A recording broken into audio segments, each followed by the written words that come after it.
Being inside your own head. There is a place you spend more time than anywhere else. It has no address, no walls, no windows. It is simply your own head. You wake up there, you fall asleep there, you carry it into conversations, into quiet rooms, into traffic, into memories you did not plan to visit today. Most of the time, you are inside it without really noticing. Thoughts move quickly. Some are loud, some repeat themselves, some arrive already convinced they are right. And you are there, listening. It is interesting how familiar this feels and how little we question it. Being inside your own head can feel like sitting in a room where the radio never quite turns off. Sometimes it plays something comforting. Sometimes it replays an old argument you thought was finished years ago. Sometimes it hums with vague unease, without explaining why. None of this is unusual. It is just what a mind does. Yet many people move through their days with a quiet tension toward their own thoughts, as if the mind were something that needs to be managed, corrected, or kept under control, as if certain thoughts are acceptable and others are a problem. You might notice how quickly frustration appears when a thought shows up uninvited. A worry, a memory, a small sharp sentence about yourself. There is often an instinctive reaction. Why am I thinking this? What is wrong with me? I should not feel this way. The moment is subtle, but important. That is the moment kindness often disappears. Being inside your own head does not automatically mean being at ease there. For many people, it feels more like sharing space with a difficult roommate, someone who leaves things lying around, someone who talks too much, someone who brings up topics at the worst possible time. So the relationship becomes strained. You argue with your thoughts. You try to silence them. You distract yourself from them. You judge them as good or bad, helpful or useless. All of this happens quietly, without much awareness. It becomes the background of daily life. But it is worth slowing down here, just a little. Because before changing anything, before understanding anything, there is a simple question that rarely gets asked. What is it actually like to be inside your own head? Not what you think it should be like. Not what books or videos suggest it ought to be like. Just what it is, as it happens. If you listen closely, you might notice that thoughts have a texture. Some feel heavy, some feel rushed, some feel unfinished, as if they are waiting for something. You might notice how thoughts speak in different tones.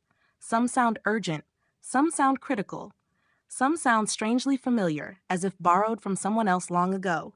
And you might notice that none of these thoughts ask permission to arrive. They simply appear. This can be unsettling when you expect control, but it can be surprisingly gentle when you stop demanding it. Being inside your own head is not a task to succeed at. It is an experience already happening. The mind is not trying to sabotage you. Even when it feels uncomfortable, it is usually responding to something it believes matters. Safety, belonging, understanding, rest. The problem often begins when every thought is treated as a command, a warning, or a verdict. If a thought says this is bad, it feels urgent to fix it. If a thought says you failed, it feels necessary to argue back. If a thought says, what if everything goes wrong, the body tightens as if danger is already here. But thoughts are not events. They are descriptions, predictions, echoes. And being inside your own head means hearing all of them, not just the pleasant ones. There is a quiet relief in realizing that you do not have to agree with everything you hear. You also do not have to fight it. You can simply notice it. Notice how a thought begins. Now move. Notice how it ends, often on its own. This noticing does not require effort. It requires presence. Many people are surprised to discover how much energy they spend resisting their inner experience, pushing away certain thoughts, chasing others, trying to replace one feeling with a better one. It is exhausting work. Being kind to your thoughts does not mean liking them. It does not mean approving of everything that appears in your mind. It simply means allowing them to exist without immediate punishment. Imagine how different it would feel to sit in a room where no one is shouting over each other, where voices can speak, pause, and quiet down naturally. That is not something you force. It happens when pressure eases. Inside your own head, pressure often comes from the belief that something is wrong with the way you think, that your mind should be calmer, more positive, more productive, more controlled. But minds are not machines. They are living systems shaped by experience, memory, and instinct. They carry old habits, old fears, old patterns that once made sense. Being inside your own head means being inside that history too. Sometimes a thought appears that feels out of place in your current life. It reacts to a situation that no longer exists. It warns you about dangers that are no longer present. That does not make it stupid or broken. It makes it human. There is a certain softness that appears when you stop treating your thoughts as enemies, when you stop assuming they are there to harm you. You might notice that even the most uncomfortable thoughts are often trying to help in a clumsy way. By preparing you, by protecting you, by keeping you alert. They just do not always update themselves. So being inside your own head becomes less of a battleground and more of a space you can inhabit. A space where thoughts can pass through without taking over, where silence can appear without being forced, where you do not need to label every inner movement. This does not mean the mind becomes quiet all at once. It means the noise stops feeling personal. And that is a small but meaningful shift. You are not your thoughts, but you are the one who hears them. Being inside your own head is not about escaping that space. It is about learning how to sit there without tension, to listen without immediately reacting, to let thoughts arrive and leave like weather. Some days will still feel crowded. Some thoughts will still feel sharp. That is part of being alive. Kindness begins when you stop demanding that your inner world behave differently before you allow yourself peace. You can be inside your own head and still feel grounded, still feel okay, still feel human. And perhaps that is where this conversation really starts.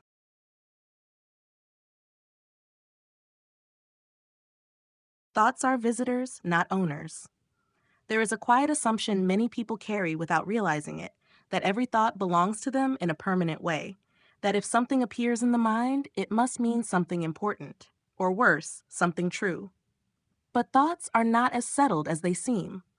They come and go. They change shape. They contradict each other. They appear in moments when you did not invite them, and disappear when you try to hold on to them. Yet the moment a thought arrives, it often behaves as if it owns the place. It speaks with confidence. It makes statements. It offers explanations. Sometimes it gives warnings. Sometimes it delivers judgments. And because it speaks from inside your own head, it feels personal. This is where confusion quietly begins. A thought says, "This is a mistake." Another says, "You always ruin things." Another asks, "What if this never works out?" They do not knock. They do not introduce themselves. They simply enter the room and start talking. It is easy to assume they have authority, but if you look closely, you might notice something strange. These thoughts do not stay forever. Even the most intense ones eventually shift, soften, or vanish. If they truly owned the space, they would never leave. They are more like visitors, some polite, some awkward, some exhausting, some that stay longer than you would like, but visitors nonetheless. A visitor can speak loudly without being in charge. A visitor can make demands without having the right to enforce them. A visitor can be wrong, outdated, or confused. Understanding this changes the atmosphere inside the mind. Instead of reacting as if every thought is a command, something loosens. Instead of arguing with each one, there is room to listen without surrendering. Many people live as if their thoughts hold legal authority. If a thought predicts failure, it feels final. If a thought criticizes, it feels deserved. If a thought worries, it feels responsible to follow it. But thoughts do not run your life on their own. They only suggest. It is your relationship with them that gives them power. You might notice how quickly a thought can change depending on your state. When you are tired, the mind becomes darker. When you are calm, the same situation looks manageable. When you feel safe, worries quiet down without effort. The world did not change in those moments. The thoughts did. That alone says something important. If thoughts were owners, they would be consistent. They would be reliable. They would not shift with mood, hunger, or rest. But they do. A thought that felt urgent yesterday can feel irrelevant today. A fear that once felt overwhelming can feel distant later. A belief that seemed solid can quietly dissolve. Visitors behave this way. Owners do not. Still, many people feel trapped by their inner commentary, as if the mind has taken over the house and rearranged everything without permission. This feeling often comes from taking thoughts too seriously, not in content, but in status. When a thought arrives, it is treated as a decision, not a suggestion. As a fact, not a perspective. The body reacts accordingly. The heart tightens, the breath shortens, the nervous system prepares, all because a sentence appeared in the mind. What if that sentence was just passing through? Imagine sitting in a room where people walk in and out. Some speak briefly, some linger, some repeat themselves. You would not assume each person owns the building. You would not rearrange your life around every comment they make. You would recognize them as temporary. Thoughts deserve the same treatment. This does not mean ignoring them. It does not mean dismissing them or pushing them away. It means recognizing their role. They inform, they reflect, they warn, they remember, but they do not rule. There is a subtle but powerful shift that happens when you stop letting thoughts declare ownership. You begin to feel more space inside yourself. Not emptiness, but room. Room to breathe. Room to choose. Room to respond instead of react. A thought might say, "You cannot handle this." You can hear it without obeying. Another might say, "This will end badly." You can notice it without panicking.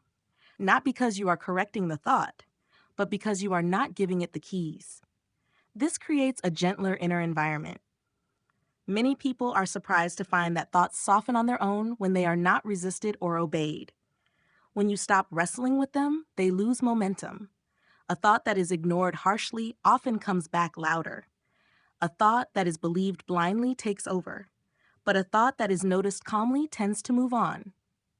Visitors behave better when they are acknowledged, but not indulged. There is also a certain humility in realizing that not every thought is about you in a meaningful way. Some thoughts are simply noise.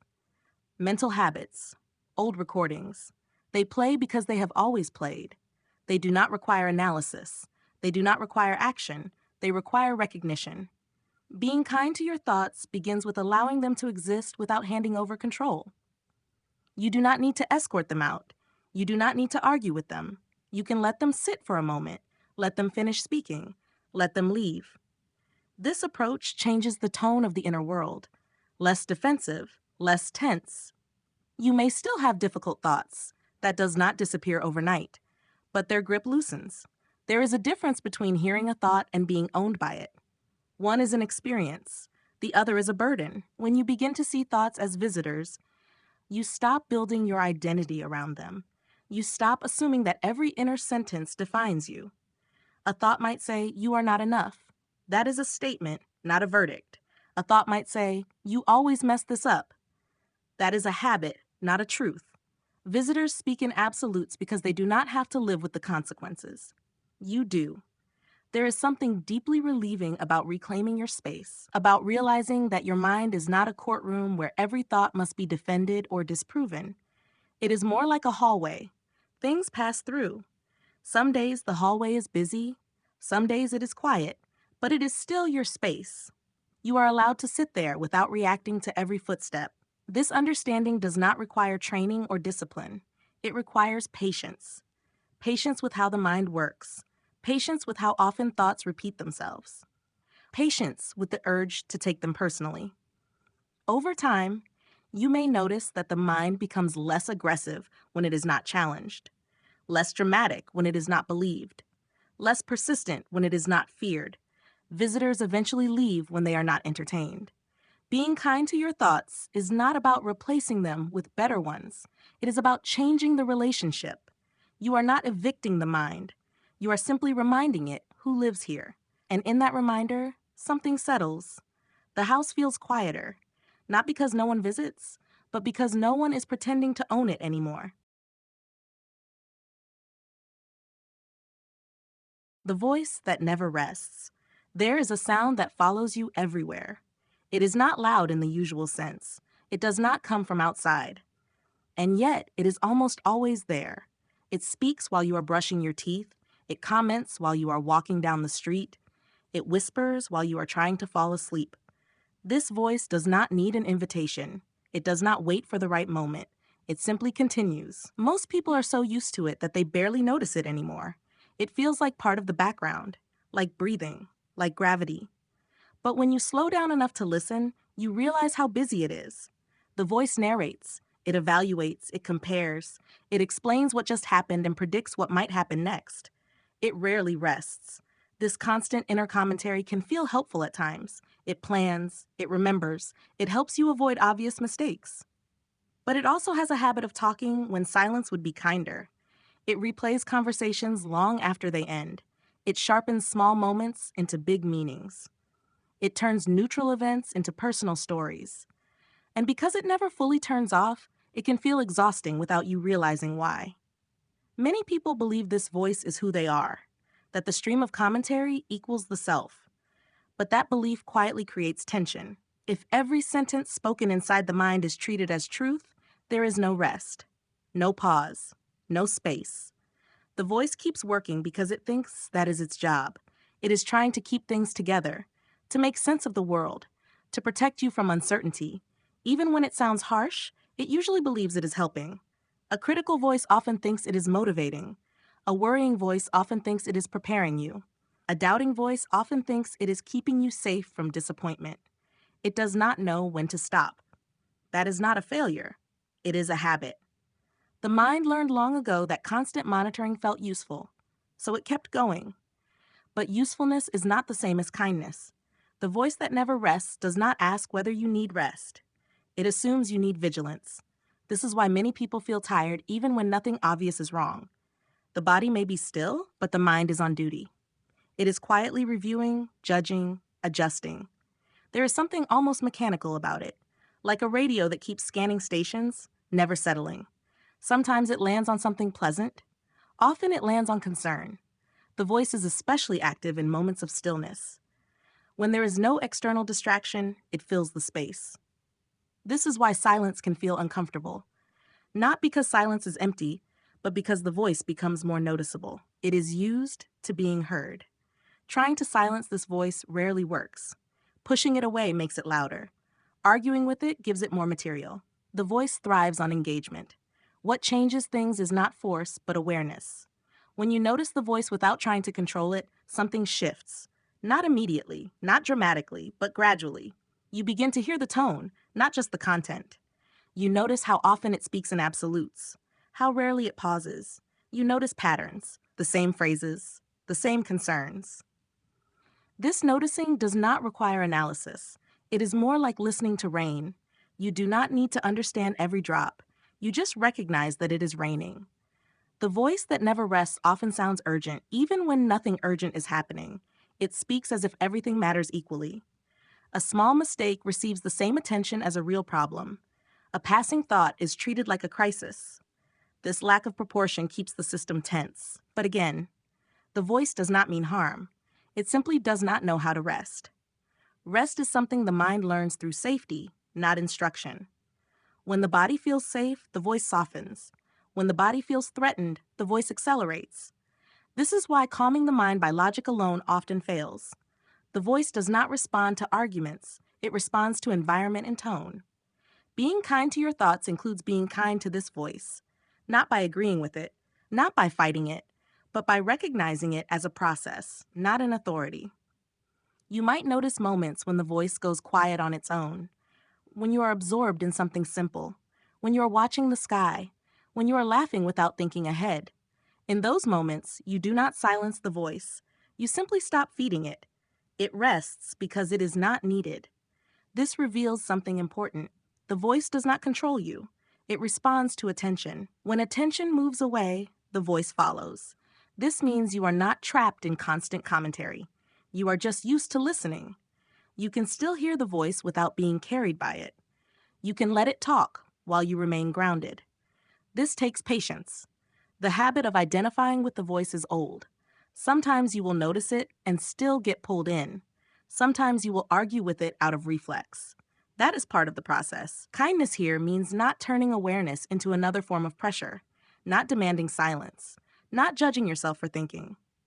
The voice that never rests is not a problem to solve. It is a companion that needs space, space to speak without being obeyed, space to exist without being feared. Over time, this changes the relationship. The voice becomes less sharp, less insistent, less personal. Not because it disappears, but because it is no longer in charge. You begin to recognize moments between thoughts. Small gaps, quiet pauses. They may be brief, but they are real. In those pauses, there is a sense of being here without commentary, of experiencing without narration. This is not something to chase. Chasing makes the voice louder. It arrives naturally when pressure fades. The voice that never rests learned its role long ago. It does not need to be dismissed. It needs to be understood. Understanding brings softness, and softness allows rest. Not complete silence, not a blank mind, just enough quiet to breathe without explanation, just enough space to feel without commentary. That is often more than enough.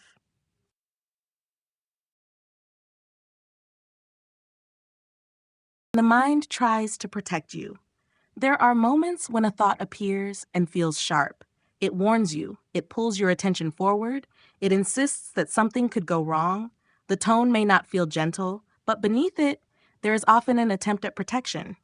The mind learned early that staying alert mattered, that noticing danger helped survival, that anticipating problems reduced pain. So it kept doing that. Over time, this protective instinct became automatic. It no longer waits for real threats. It scans constantly. It looks at conversations, memories, plans, and possibilities. It asks what might hurt. It asks what could fail. It asks how things could go wrong. This does not mean something is wrong with you. It means your mind is doing what it learned to do. Protection is not always calm. Often it is loud. Often it is repetitive. Often it uses fear because fear gets attention. A thought might say, "Do not trust this." Another might say, "Be careful." Another might insist, "This is risky." The language may feel dramatic, but the intention is simple. Stay safe. The difficulty is that the mind does not update its definitions easily. What once protected you in the past may no longer be needed now. Old experiences leave impressions, moments of embarrassment, moments of rejection, moments when something unexpected hurt. The mind remembers the feeling even when the context has changed, so it reacts early, sometimes too early. It warns before danger exists. It prepares before harm arrives. It tightens before anything actually happens. From the inside, this feels like anxiety, like restlessness, like constant readiness. But from another angle, it is care expressed awkwardly. The mind does not always know how to protect gently. It often chooses urgency because urgency worked once. If shouting kept you safe before, it will keep shouting. Many people respond to this by getting angry at their minds, by telling themselves to calm down, by demanding peace. But protection does not respond well to criticism. When the mind feels attacked, it becomes louder. When it feels ignored, it escalates. It does not know how to relax under pressure. Understanding changes this dynamic. When you recognize that a protective instinct is speaking, the tone shifts, not immediately, but subtly. A warning thought feels less threatening when you see its purpose, less personal, less absolute. Instead of hearing, "Something is wrong with you," you hear, "Something is trying to keep you safe." That distinction matters. Protection often exaggerates because it does not trust timing. It believes earlier is better, louder is better, stronger is better. It does not calculate emotional cost. It only sees risk. This is why protective thoughts can feel exhausting. They never feel finished. They never feel satisfied, because safety is not a destination. It is a moving idea. If the mind waits for complete certainty, it will wait forever. So it keeps scanning. Being kind to your thoughts does not mean dismissing these warnings. It means listening without panic. A thought might say, "What if this fails?" You can hear the concern without spiraling into it. Another might say, "Do not get your hopes up." You can notice the fear behind it. When protection is met with calm attention, it softens. It does not disappear, but it relaxes. It learns that you are paying attention, that you are present, that it does not need to shout. Many people have never tried responding this way internally. They either obey the warning or fight it. There is a third option. You can acknowledge it, not with words, not with arguments, just with awareness. Awareness is reassuring. It signals that someone is home. Protection relaxes when it is not alone. The mind often feels like it has to handle everything by itself. It does not always trust that you are paying attention, so it overworks. When you notice this, you may feel compassion arise naturally, not as an idea, but as a sensation, a softening. You realize how long the mind has been trying to help, how much effort it has spent watching the edges. Even when it causes discomfort, it is trying to serve. This does not mean you follow every warning. It means you stop treating the warning as an enemy. You might notice that protective thoughts tend to appear in uncertainty. Before change, before decisions, before vulnerability, they dislike the unknown. They prefer predictable discomfort over uncertain possibility. So they suggest caution. They suggest retreat. They suggest staying small. This can feel limiting, but again, the intention is safety. If the mind only knew danger and comfort, it would choose comfort every time. Growth requires uncertainty. Protection resists that. This tension exists in everyone. Understanding it reduces conflict. Instead of asking, why am I like this, the question becomes, what is being protected right now? Often the answer is simple: a sense of worth, a sense of belonging, a sense of control. The mind is guarding something tender. When you see this, the internal tone changes. Less frustration, more patience. You stop trying to silence protection. You let it speak without letting it decide. This creates trust. The mind learns that it does not have to manage everything alone, that there is space for uncertainty, that not every risk needs immediate reaction. Over time, protection becomes quieter when it is trusted, not obeyed, trusted. This trust is not verbal, it is felt. It shows up as steadiness, as slower reactions, as a wider view. The body notices too. Breathing becomes deeper, muscles soften, the nervous system shifts, all without forcing calm. Protection steps back when calm arrives naturally. It is important to remember that protection does not vanish. It is part of being alive. The goal is not to eliminate it. The goal is to stop letting it dominate. Being kind to your thoughts includes respecting their intention while choosing your response. You can let a warning exist without letting it control the moment. You can move forward with awareness instead of fear. This balance takes time, and that is okay. The mind learned its habits slowly. It will soften slowly too. Each moment of recognition builds trust. Each moment of calm listening teaches the mind that it does not have to work so hard. Eventually, protection becomes a background presence rather than a constant alarm. It still shows up, but it no longer takes over the room. And when it does speak, it sounds less desperate, because it knows it is not alone anymore.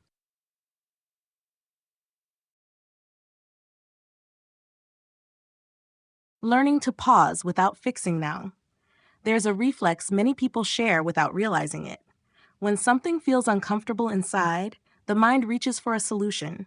It looks for a way to fix, improve, or remove what is happening. A difficult thought appears, and immediately there is a second thought about how to get rid of it.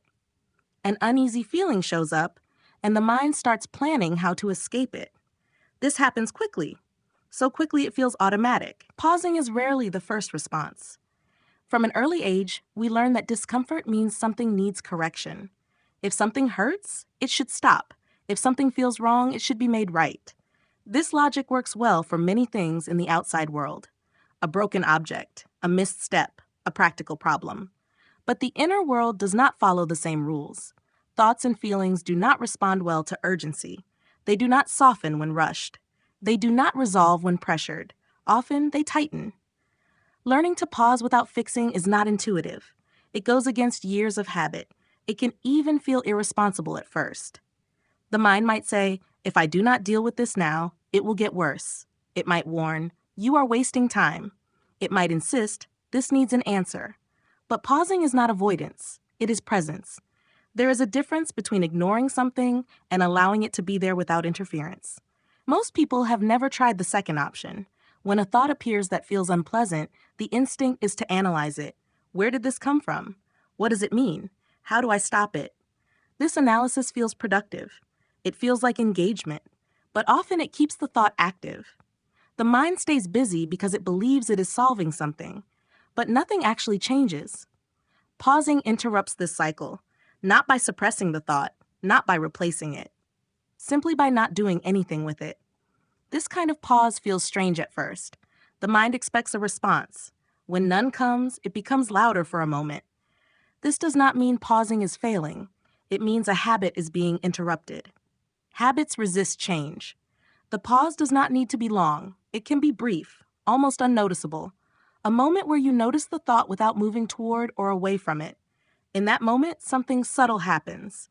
The thought is no longer being fed. It is no longer being fought. It is simply there. This is often enough. The mind is used to motion. When motion stops, it recalibrates. Many people discover that thoughts lose intensity when they are not handled, not immediately, but gradually. The urgency fades, the edges soften, the thought either changes or leaves. This is not because you fixed it, it is because you gave it space. Space allows things to settle on their own. Fixing assumes something is broken. Pausing allows uncertainty. The inner world responds better to allowance than control. This can feel uncomfortable because it removes the sense of doing something. And doing something feels safer than waiting. Waiting feels exposed. But waiting is where clarity often appears. Not the clarity of answers, the clarity of perspective. When you pause, you step out of the role of problem solver. You become a witness instead. This does not make you passive. It makes you present. Presence changes the quality of experience. A thought that felt overwhelming becomes one experience among many. A feeling that felt urgent becomes something you can sit with. Sitting with something does not mean liking it. It means not demanding it change before you allow yourself to breathe. Many people fear that if they pause, they will get stuck, that the discomfort will never end. But most inner states are temporary. They feel permanent because they are constantly being revisited. When you stop revisiting them, they move. The pause breaks the loop. This is especially important with thoughts that demand resolution. Thoughts that say, figure this out, decide now, make sense of this. Some things cannot be solved in the moment they appear. Some questions are not ready for answers. Pausing respects timing. It allows the mind to process without pressure. There is a difference between wisdom and urgency. Urgency pushes, wisdom waits. Learning to pause without fixing is a shift from force to trust. Trust that the mind knows how to settle when it is not rushed. Trust that understanding does not need to be immediate. Trust that discomfort does not equal danger. This trust develops slowly. At first, the pause may feel empty, unproductive, but with time, it feels spacious. You may notice that pausing creates room between you and your thoughts. Not distance, but breathing space. In that space, you are no longer inside the thought. You are aware of it. This awareness is stabilizing. It reminds you that you are more than what is passing through. Pausing without fixing also changes how you relate to yourself. You stop treating your inner experience like a task to complete. You become less demanding, less harsh. There is kindness in allowing things to be unfinished. Life is not always clear. The mind does not always need to know. Some understanding comes later, quietly, after the pause, after the pressure is gone. The pause is not a technique. It is an attitude, an openness to not knowing, an acceptance of momentary discomfort. It is choosing to stay instead of solve. This choice becomes easier with practice. Not because discomfort disappears, but because your relationship to it changes. You begin to see that fixing is not always necessary. Sometimes it is interference. The inner world has its own rhythm, its own timing. When you pause, you align with that rhythm. You stop pulling the thread, and often the knot loosens on its own. Learning to pause without fixing is not about becoming passive. It is about becoming patient.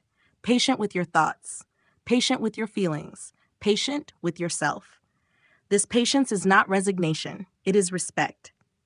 Respect for the complexity of the mind, respect for the process of settling. In time, you may notice something unexpected.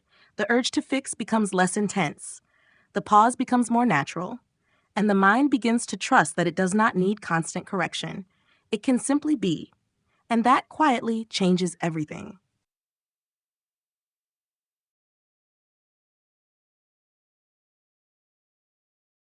Gentle attention changes everything. There is a difference between paying attention and watching closely. One is soft, the other is tense. Most people think attention means effort, focusing harder, holding tighter, keeping the mind from drifting. But gentle attention is something else entirely. It does not lean forward, it does not narrow, it does not demand, it stays open.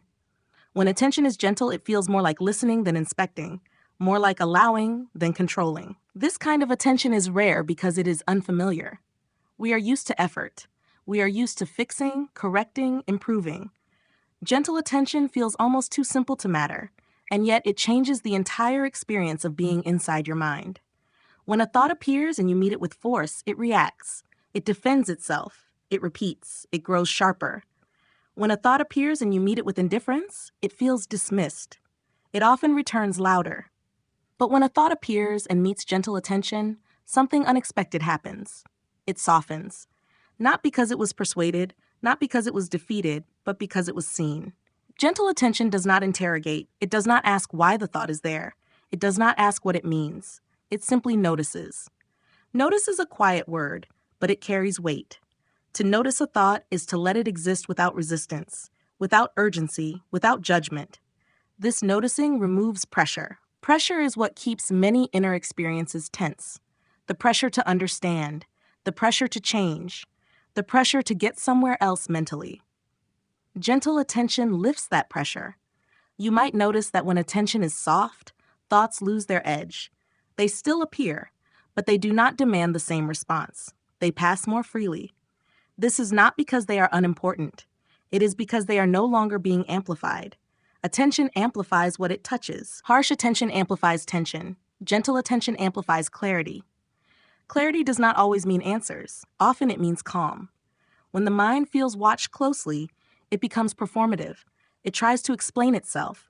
It justifies. It exaggerates. When the mind feels gently observed, it relaxes. This is similar to how people behave. When someone feels judged, they become guarded. When someone feels accepted, they open naturally. The inner world responds the same way. Gentle attention creates safety. Safety allows honesty. Honesty allows settling. Many people are surprised to find that simply noticing a feeling changes it. Noticing tension in the chest, noticing a tight jaw, noticing a restless energy. Without trying to release it, without trying to breathe it away, just noticing. The body responds, muscles soften slightly, breathing deepens on its own. Not because you commanded it, because the system feels seen. The mind and body are not separate in this way. Both respond to tone. Gentle attention is a tone. It says without words that nothing needs to be fixed right now, that this moment is allowed to exist as it is. This message is rare in modern life. Most messages are about improvement, about progress, about becoming something else. Gentle attention offers rest from that narrative. It allows experience without agenda. This does not mean you stop caring. It means you stop pushing. There is a quiet strength in that. When attention is gentle, you stop bracing against your own thoughts. You stop preparing for impact. This reduces exhaustion. Many people are tired not because of what they think, but because of how they respond to it. Constant monitoring, constant adjusting, constant self-correction. Gentle attention interrupts this cycle. It lets the mind know that it does not need to perform. This does not make you passive. It makes you responsive. There is a difference. Response comes from presence. Reaction comes from fear. Gentle attention fosters response. You begin to notice that thoughts resolve themselves when they are not pressured, that feelings complete their arc when they are not interrupted. This completion brings relief. Incomplete experiences linger. Completed ones move on. Gentle attention allows completion. It also changes how you relate to yourself. You become less adversarial, less suspicious. You stop assuming that something is wrong just because something is uncomfortable. This assumption creates internal conflict. Gentle attention removes the need for that conflict. You can feel something without explaining it. You can think something without believing it. This flexibility is freeing. It creates space between experience and identity. You are no longer defined by what passes through. You are the one noticing. This noticing is stable. It does not rise and fall with each thought. It remains. Over time, gentle attention becomes a natural way of being rather than something you do. You stop trying to manage the mind. You start accompanying it. This companionship changes everything. The mind feels less alone, less burdened. It does not have to shout to be heard, so it speaks more quietly. Not all at once, not permanently, but enough to feel the difference. There will still be days when thoughts are loud. Days when attention feels pulled. Gentle attention does not eliminate these days. It changes how they feel. They become weather instead of emergencies. Something passing through rather than something to solve. This perspective brings steadiness.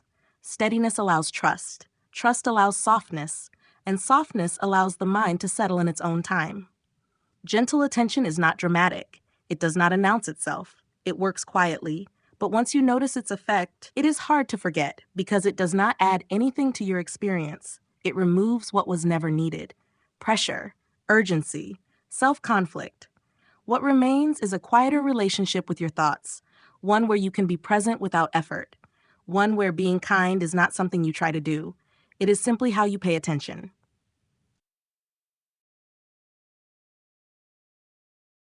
The difference between thinking and believing. A thought can pass through the mind in a second. Belief stays. This difference is easy to miss because the transition is quiet. A sentence appears in the mind, and before you realize it, it feels personal. It feels true. Most people do not notice the moment a thought turns into a belief. It happens automatically. The mind nods along without asking questions. A thought says, I am not good at this. If it passes through, it fades. If it is believed, it settles. Belief gives a thought weight. Once a thought is believed, it begins to shape behavior. It influences choices. It colors perception. Beliefs do not shout. They whisper consistently. They sit in the background and comment quietly. They tell you what to expect. They tell you what is possible. Thinking is spontaneous. Believing is cumulative. Thoughts appear and disappear all day long. Beliefs remain and repeat. This is why some thoughts feel heavier than others. They carry history. They are not new. They have been rehearsed. The mind learns which thoughts to take seriously through repetition. The more often a thought appears, the more familiar it feels. The more familiar it feels, the more believable it becomes. Familiarity feels like truth. But familiarity is not accuracy. The mind does not check for evidence every time. It checks for recognition. This is efficient, but not always helpful. Understanding the difference between thinking and believing creates space. It allows you to notice when a thought is just passing by and when it is trying to take root. Most suffering does not come from thoughts themselves. It comes from believing them without noticing. A thought can say, this is uncomfortable. Belief says, I cannot handle this. A thought can say, this might not work. Belief says, I always fail. Belief turns possibility into identity. This happens quietly, without consent. The mind believes thoughts because it is trying to make sense of patterns. It sees repetition and assumes meaning. If a thought appears during emotional moments, it leaves a stronger impression. Emotion reinforces belief. This is why beliefs often form around moments of vulnerability, embarrassment, loss, fear. The mind connects the thought with the feeling and stores it. Later, when a similar situation appears, the belief returns, not as a memory, but as a fact. This can feel limiting. But noticing the difference between thinking and believing changes the relationship. You begin to see that a thought does not become true just because it appears. It becomes influential only when it is believed. This does not require arguing with the thought. It requires awareness. Awareness interrupts the automatic nod. You might notice a familiar sentence appear, one you have heard many times. Instead of engaging with it, you notice it as a pattern. This noticing creates distance. Not distance in a rejecting way, distance in a grounding way. You are no longer inside the thought, you are aware of it. This awareness weakens belief. Belief thrives on identification. When you stop identifying, belief loses its grip. This does not mean beliefs vanish immediately. They have momentum, but momentum slows when it is not reinforced. You stop adding fuel. Thinking is not a problem. Believing everything you think is. The mind is creative. It generates possibilities constantly. Belief narrows those possibilities into a story. Stories feel safe because they explain things, even when they are painful. Uncertainty feels uncomfortable. Belief provides certainty. This is why the mind prefers belief over openness. But certainty is not always true. It is just familiar. Understanding this does not mean you abandon all beliefs. It means you recognize their origin. Beliefs are learned, not discovered. They come from experience, interpretation, and repetition. This realization brings gentleness. You stop blaming yourself for what you believe. You stop assuming beliefs define you. They are mental habits, not personal truths. This shift changes how you relate to difficult thoughts. When a thought appears that once felt heavy, you notice whether belief is attached. You feel the difference. Believed thoughts feel sticky. Passing thoughts feel light. This sensitivity grows with attention. You begin to sense when a thought is asking for belief. Often it uses strong language, always, never, everyone, no one. These are signals. Belief likes absolutes. Thinking is flexible, belief is rigid. Recognizing rigidity helps. It reminds you that something habitual is speaking, not something accurate. This does not require correction. Correction can strengthen belief by engaging it. Recognition is enough. You let the thought be there without giving it weight. Weight comes from belief. When belief is withheld, thoughts move on. This creates a subtle freedom. You still think, but you are no longer carried. The mind feels less heavy, less serious. You can entertain a thought without adopting it. This is a form of kindness. Not every thought needs to be believed. Not every story needs to be lived. You begin to live with more openness. You respond to situations rather than reacting to old beliefs. This does not mean life becomes predictable. It becomes lighter. Beliefs tighten experience. Awareness loosens it. Over time, you may notice that some beliefs lose their charge. They appear, but they no longer land. They feel like old habits rather than truths. This is not suppression. It is maturation. The mind updates when it is allowed to. When beliefs are not constantly defended, they change. You begin to trust experience more than interpretation. Experience is immediate. Interpretation is inherited. This trust grounds you in the present. You are here, not inside a story. The difference between thinking and believing is subtle, but it changes everything. It allows you to live with thoughts rather than under them, to think freely without being defined, to let the mind speak without handing it your identity. This distinction creates space, and in that space there is relief.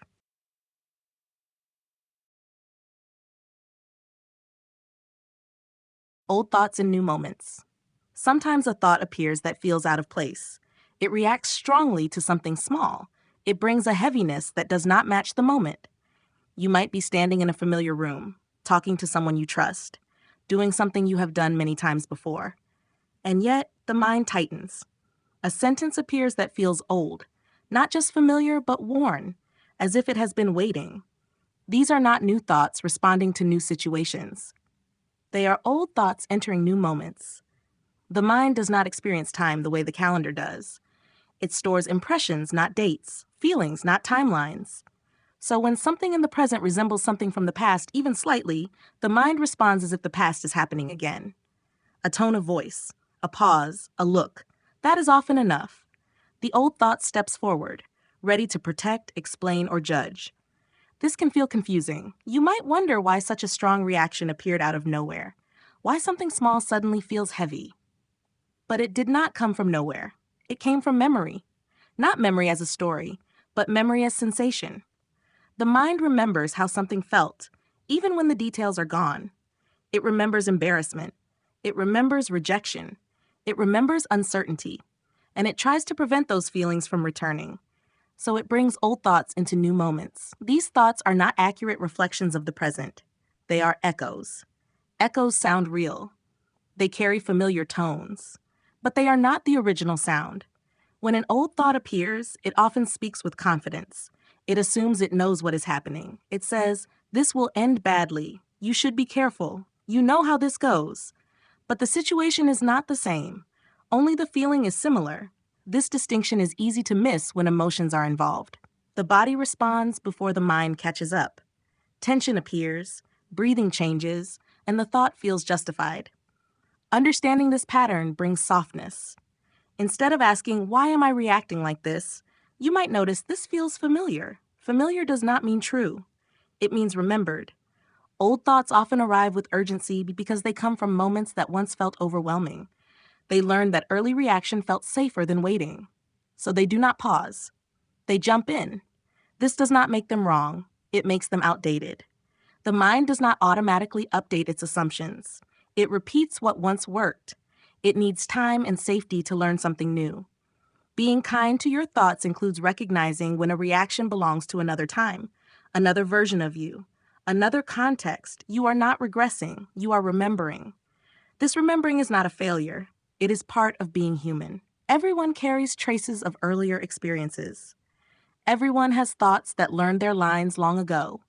What changes things is how you meet them now. When an old thought appears, there is often an urge to argue with it, to correct it, to prove it wrong.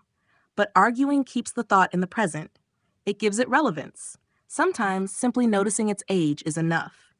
You might sense that the thought is not responding to what is actually happening, that it is reacting to a pattern, not a fact. This noticing creates distance. Not distance in a dismissive way, distance in a grounding way. You are here. The thought is from somewhere else. That awareness alone can soften its grip. Old thoughts often carry emotional weight because they were formed during emotional moments, moments when understanding was limited, when choices felt narrow. They did their best with what was available then. They do not need to be punished for still showing up. They need recognition. Recognition tells the mind that the present is different, that you are no longer where you were. This message does not need words. It is felt through calm presence. When you stay with the present moment instead of being pulled into the past reaction, the mind slowly learns. It learns that similarity does not mean repetition, that feeling does not mean danger, that memory does not mean prophecy. This learning happens quietly, through repetition of safety. Each time an old thought appears and nothing bad happens, the pattern weakens, not immediately, but gradually. This is how the mind updates, not through force, through experience. Old thoughts may still appear for a long time, especially in moments of vulnerability, when you are tired, when you care. Their presence does not mean you are stuck. It means something matters. Often, old thoughts protect something tender, your sense of worth, your sense of belonging, your sense of control. They learned to guard these things when they felt threatened. Seeing this can bring compassion. You are not dealing with a broken mind. You are dealing with a loyal one that has not been told it can rest. New moments offer new information, but only if the mind is allowed to receive it. When old thoughts dominate, the present gets filtered through the past.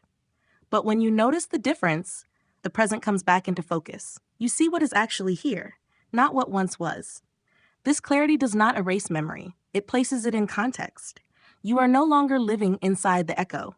You are listening to it from where you stand now. This shift changes how the body responds too. The shoulders drop, the breath steadies, the nervous system realizes that it is not under threat. This realization is not intellectual. It is physical. The body relaxes before the mind explains. Over time, you may notice that old thoughts lose their urgency. They still appear, but they no longer feel relevant. They feel like habits rather than warnings. This does not mean they disappear forever. It means they no longer define the moment. You are free to respond to what is here. Being kind to your thoughts includes allowing old ones to show up without letting them take over. They are part of your history, not your present identity. You do not need to rewrite them. You do not need to relive them. You only need to recognize when they are visiting a moment that belongs to now. This recognition brings choice. Choice brings calm, and calm allows the present to be what it is. Not a repetition, not a correction, just this moment as it stands. That is often enough. Letting a thought finish its sentence.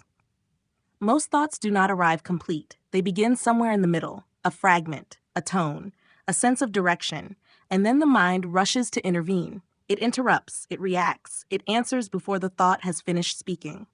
This interruption is so familiar that it feels normal. A thought appears, and immediately there is tension, an urge to stop it, an urge to respond. But thoughts, like conversations, change when they are allowed to unfold. Letting a thought finish its sentence does not mean agreeing with it.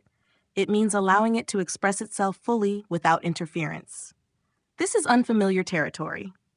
Many people believe that if they let a thought continue, it will grow stronger, that it will take over, that it will spiral endlessly. But often the opposite happens. When a thought is interrupted repeatedly, it tries harder to be heard. It returns. It repeats itself. It raises its voice. When a thought is allowed to complete its movement, it often dissolves.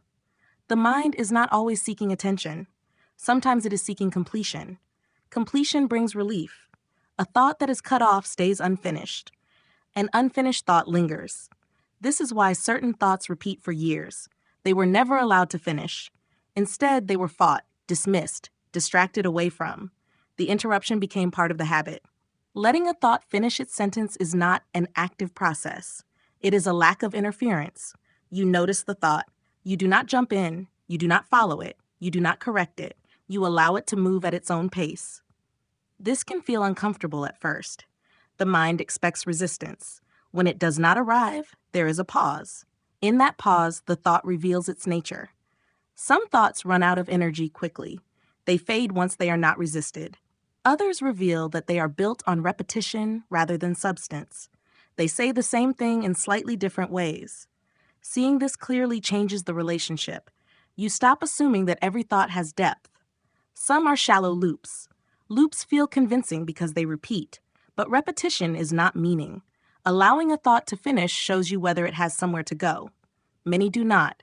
They end with uncertainty, with vagueness, with nothing solid. This realization brings calm. The mind learns that not every thought needs action. Not every thought needs analysis. Some just need space. Letting a thought finish also reveals emotion. Sometimes a thought carries a feeling that has not been acknowledged: fear, sadness, disappointment. When the thought is interrupted, the feeling remains unresolved. When the thought completes, the feeling surfaces and settles. This settling is physical. The body responds with softness, with release.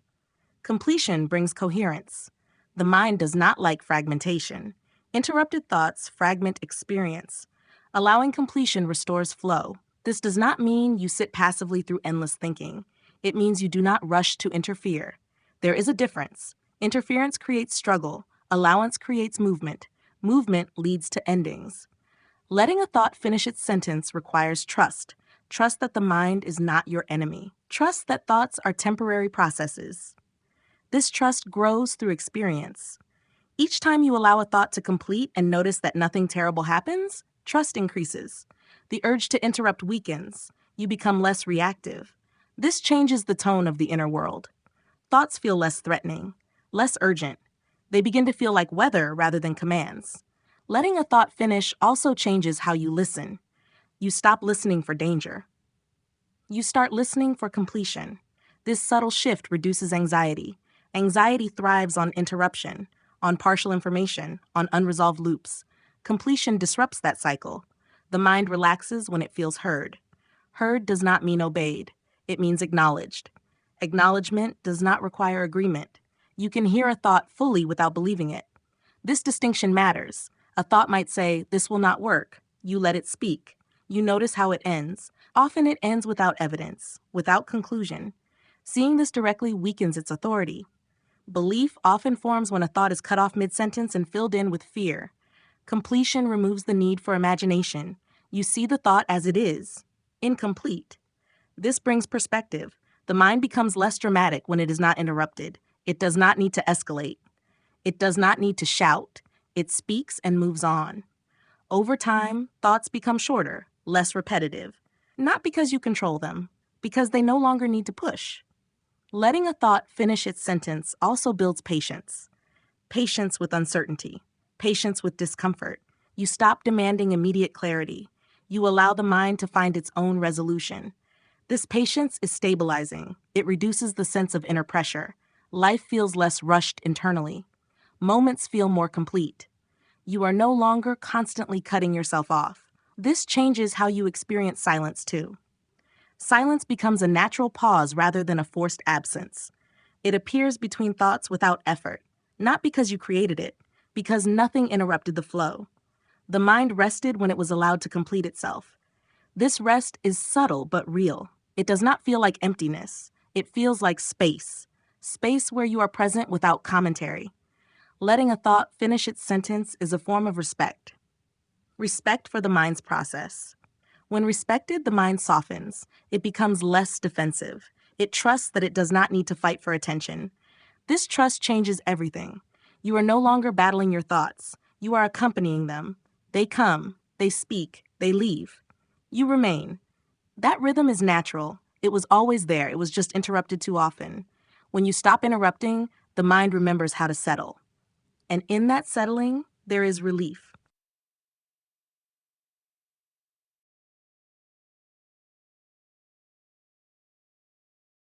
Quiet spaces between words. There is a moment that often goes unnoticed. It is not a thought. It is not an answer. It is the space just before the next sentence appears. Most people move past this moment without realizing it exists.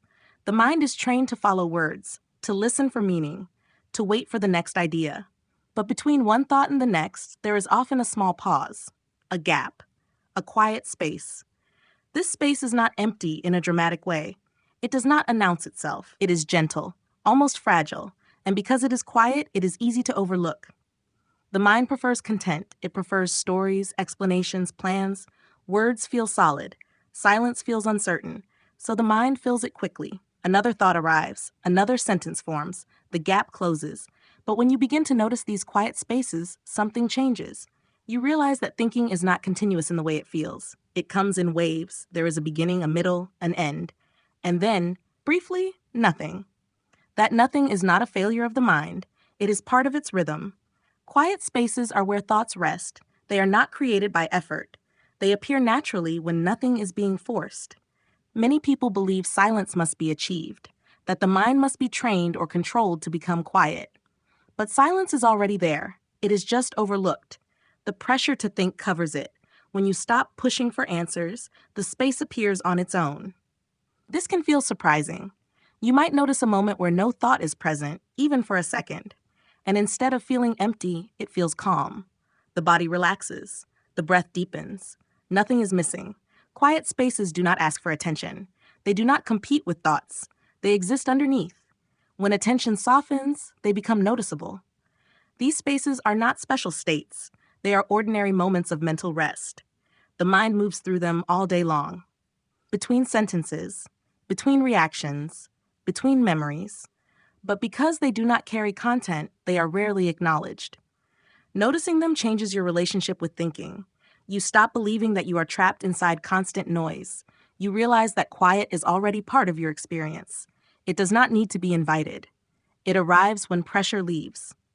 The mind fills silence when it feels unsafe, when it feels responsible, when it believes it must stay alert. Quiet spaces appear when the mind feels allowed to pause. This allowance is not something you give verbally. It is something you stop taking away. You stop demanding productivity from every moment. You stop requiring explanation. You let experience be incomplete. In that incompleteness, quiet emerges. Quiet spaces between words are not dramatic. They are subtle.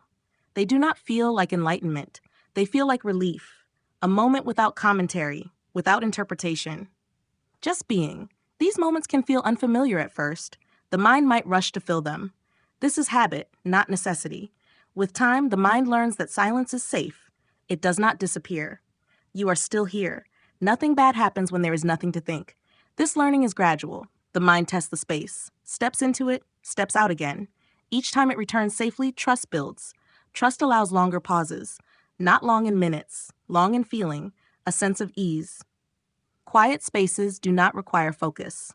They appear when focus relaxes. They are not something you hold. They are something you notice after the fact.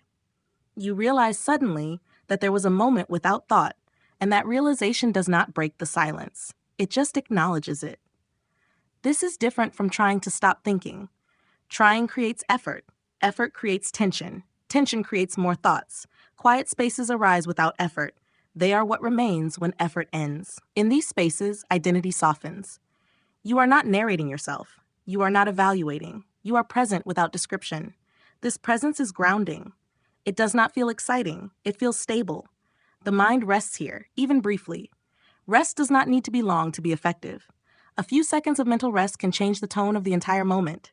The body notices. The nervous system resets. This happens naturally when silence is allowed. Quiet spaces are also where creativity comes from, not from thinking harder, but from letting go. Ideas arrive after silence, not during strain. But the value of quiet spaces is not in what they produce, it is in how they feel. They remind you that you are not your thoughts, because in those moments, you are still here. Awareness remains when thinking pauses. This is subtle but important. It shows that presence is not dependent on mental activity. You do not disappear when thoughts stop. This realization can be deeply reassuring. Many people fear silence because they believe it means emptiness or loss of control. But quiet spaces are not empty. They are alive with sensation. You feel the body, the room, the moment. Without commentary, experience feels direct, not filtered. This directness is calming. It reduces the sense of distance between you and life. You are no longer watching yourself think about being here. You are just here. Quiet spaces also soften emotional intensity. When emotions are not narrated, they move through more easily. Words fix emotions in place. Silence lets them flow. This does not mean emotions disappear. It means they do not get stuck. They complete their movement. The mind often believes that understanding comes from thinking, but sometimes understanding comes from not interfering. Quiet spaces allow integration. Things settle without explanation. This settling feels like clarity, even without answers. You do not know more. You feel more grounded. That grounding is enough. As you begin to notice these spaces, you may find that you value them, not as something to chase, but as something familiar. They become like small breaths in the day, moments of ease. You stop rushing past them. You let them be. And because you let them be, they appear more often. Not because you created them, because you stopped covering them. Quiet spaces between words are always present. They have always been part of the mind's rhythm. Noticing them is not a skill. It is a permission. Permission to not fill every moment. Permission to not explain everything. Permission to rest. In those moments of rest, you do not lose yourself. You meet yourself, without words.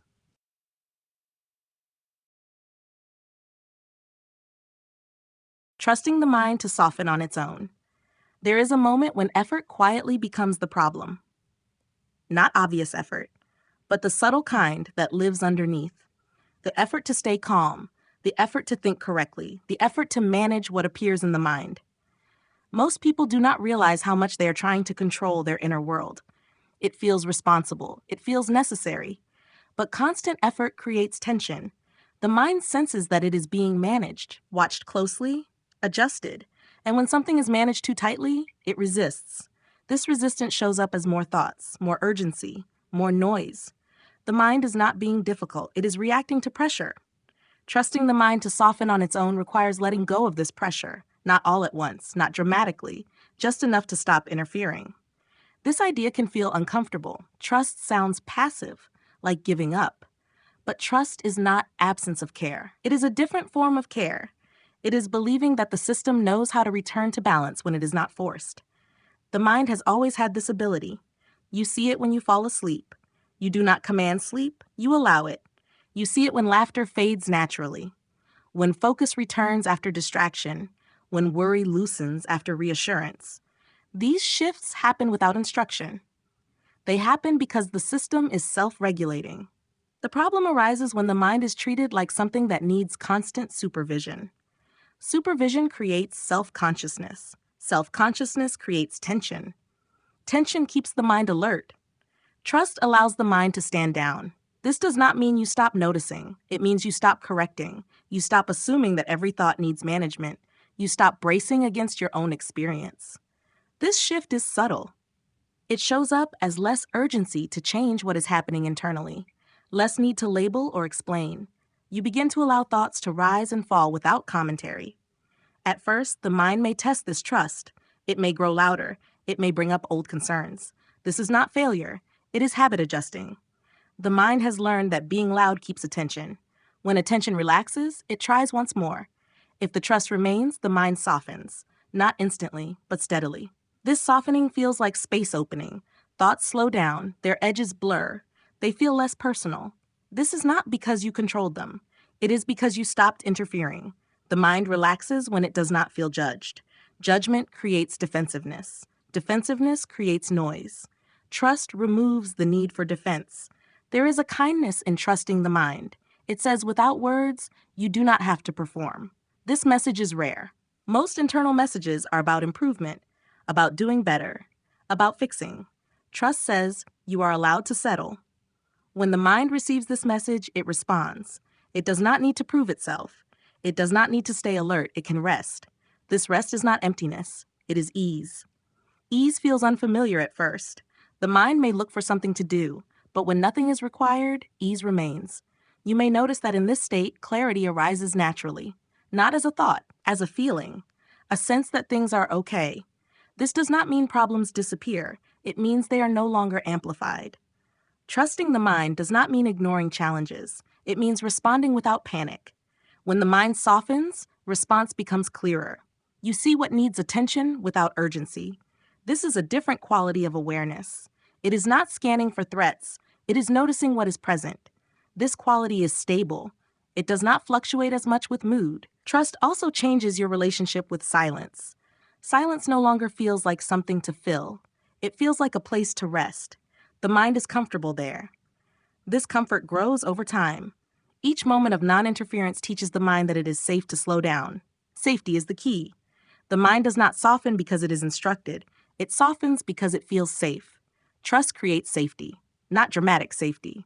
Quiet safety, the kind that allows shoulders to drop, breath to deepen. The nervous system recognizes this. The body shifts out of readiness. This physical shift supports mental softening. Mind and body respond together. This is why trust cannot be forced. It is felt. You may notice moments when effort creeps back in. When you start monitoring again, this is normal. Trust is not a permanent state. It is a direction. Each time you notice effort and let it go, trust deepens. Not by doing something, by stopping something. You stop trying to manage what does not need management. You allow the mind do what it already knows how to do. Soften. This softening is not weakness. It is efficiency. A mind at ease uses less energy. It is more responsive, more clear. Noise consumes energy. Ease conserves it. Trusting the mind does not make you careless. It makes you present. Presence sees more than vigilance. Vigilance narrows. Presence widens. When the mind is trusted, it opens. You experience more without strain. This openness brings a sense of connection. To the moment, to yourself. You are no longer watching yourself from a distance. You are living from where you are. This is quiet, not dramatic, not impressive, but deeply relieving. The mind does not need to be pushed into calm. It returns to calm when pressure leaves. Trust is the absence of pressure. It is allowing what is already possible. When you trust the mind to soften on its own, you stop fighting a system that wants balance. You stop interrupting its natural movement. And in that non-interruption, the mind does what it has always known how to do. It settles, gently, without instruction, without effort, just because it can.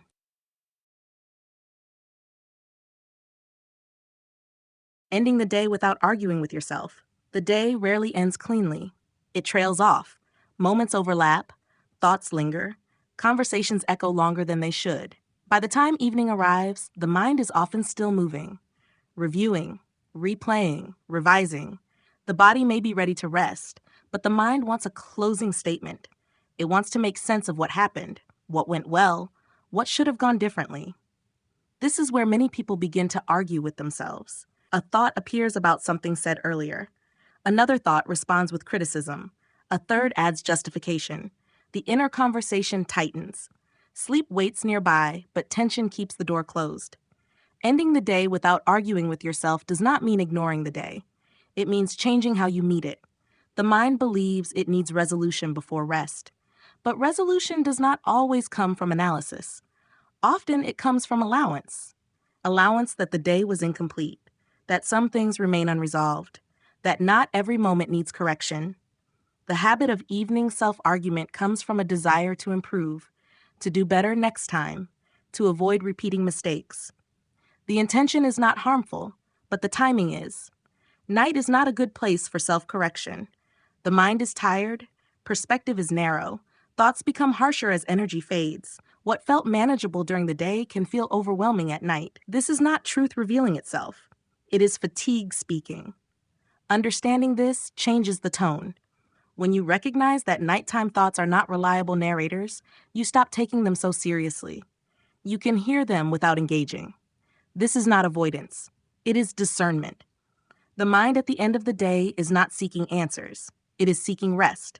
Arguing with yourself does the opposite. It keeps the system alert. Every internal debate is a signal to stay awake. Ending the day peacefully begins with letting the mind stand down.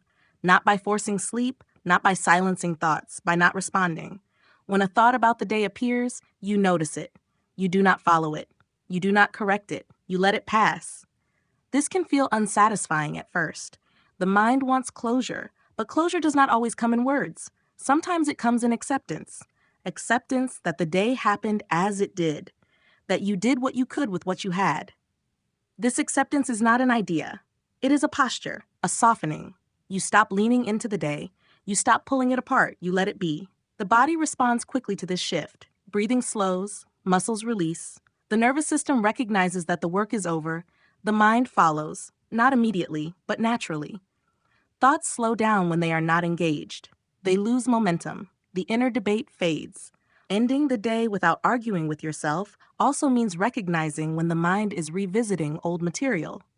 Nighttime is fertile ground for old thoughts, memories from years ago, mistakes long resolved. The mind pulls them forward as if they need attention now. They do not. They appear because the day is quiet. Silence gives them room. But room does not require engagement. You can let memories pass without reopening them. This is an act of kindness. You do not need to revisit everything before rest. The mind may resist this at first. It may insist that something important is being missed. But if you stay gentle and unmoved, it relaxes. It learns that not every thought needs a response. This learning is cumulative. Each night you choose not to argue, the habit weakens. The mind begins to associate evening with rest rather than review. This association matters. The body learns too. Night becomes a signal for release rather than vigilance. Ending the day peacefully is not about creating a perfect mental state. It is about withdrawing from effort. You stop managing, you stop correcting, you stop replaying. You allow the day to end unfinished. Life is unfinished most of the time. Rest does not require completion. It requires permission. Permission to pause without conclusion. When you give yourself this permission, the mind settles into a different rhythm. Thoughts become softer, less pointed. They may still appear, but they do not demand action.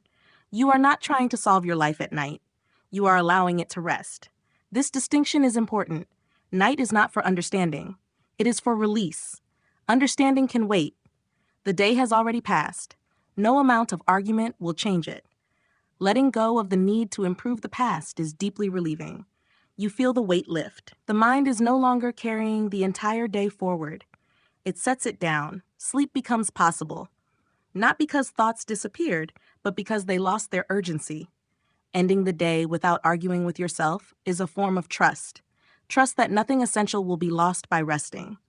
Trust that tomorrow can be met without perfect closure. This trust softens everything.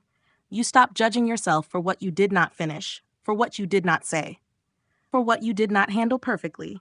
You allow yourself to be human at the end of the day. This allowance is calming. It signals safety. Safety allows sleep, and sleep does not require understanding. It requires letting go. The day does not need to be defended or explained. It only needs to end. Quietly, without commentary, without argument, just allowed to be over. That is enough.